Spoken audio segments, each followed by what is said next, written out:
جرم کیا ہوتا ہے، جرم اس کو اندر سے ڈستا رہتا ہے، اس کا ضمیر اس کو ٹھوکریں مارتا رہتا ہے، اندر کی بے چینی اسے تنگ کرتی رہتی ہے، اگرچہ وہ دلائل سے، مکر و فریب سے، باتوں کو توڑ موڑ کے عذر کر لیتا ہے، کوئی بہانہ بنا لیتا ہے، لیکن اس کے باوجود اس کے اندر کوئی چین، اندر کوئی اطمینان نہیں ہوتا۔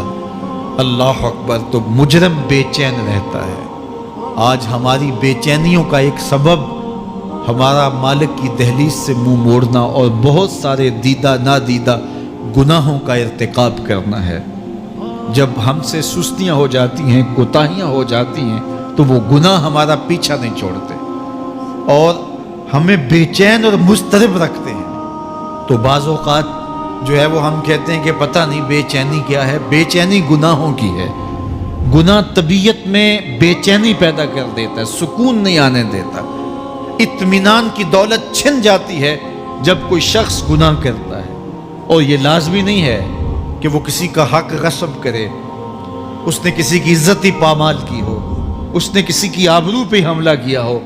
اگر نماز چھوڑی ہے تو بے چینی یہ بھی کم نہیں ہے، یہ رب کی نافرمانی ہے۔ اگر اس کی نظر بھٹکی ہے تو یہ بھی کم بے چینی نہیں دیتی۔ اگر اس کا خیال بہکا ہے، اس نے زبان سے کسی کو دکھ دیا ہے، اس نے کسی کے لیے سب و شتم کا انداز اختیار کیا ہے، گالی گلوچ کا رنگ اختیار کیا ہے، تو پھر کیا ہوا کہ یہ بے چینی اندر کو توڑتی رہتی ہے۔ انسان چلتا پھرتا ہے لیکن اسے طمانیت نہیں ملتی، اسے سکون نہیں ملتا۔ سکون کب ملے گا؟ سکون تب ملتا ہے جب کسی سے زیادتی کی ہو تو اس سے جا کے معافی مانگ لی جائے، اور اس لجاجت کے ساتھ معافی مانگی جائے کہ وہ مجبور ہو جائے معاف کرنے پہ، تو پھر اندر طمانیت اتر جاتی ہے۔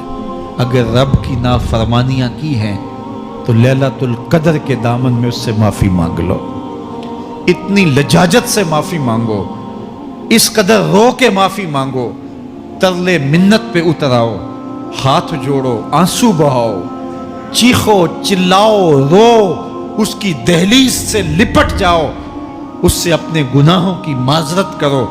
جب مالک نے معاف کر دی، اندر کی ساری بے چینیاں مٹ جائیں گی، دل کو قرار مل جائے گا، دل کو تسکین نصیب ہوگی۔ تسکین اس کی دہلیز سے تمہیں ملے گی، یہ اندر سے پھوٹتی ہے، باہر سے نہیں آتی ہے۔ تسکین کے قافلے اندر ہی اترتے ہیں، اندر سے اس کے سوتے پھوٹتے ہیں، اس کے چشمے پھوٹتے ہیں۔ ہم باہر سے ڈھونڈتے ہیں، باہر سے تسکین نہیں ملتی، یہ اندر سے آئے گی۔ اس لیے اس دل کے اوپر لگے ہوئے میل کچیل کو، غلاظت کو دور کر لو اور کھرچ دو دل کے اوپر پڑے ہوئے جتنے بھی زنگ ہیں، تو پھر نتیجہ کیا ہوگا؟ دل ستھرا ہوگا، مصفا ہوگا، مزکا ہوگا، تو پھر دل پر نور ہوگا، تو پھر آپ کو زندگی گزارنے کا لطف، سرور اور مزہ آنے لگ جائے گا۔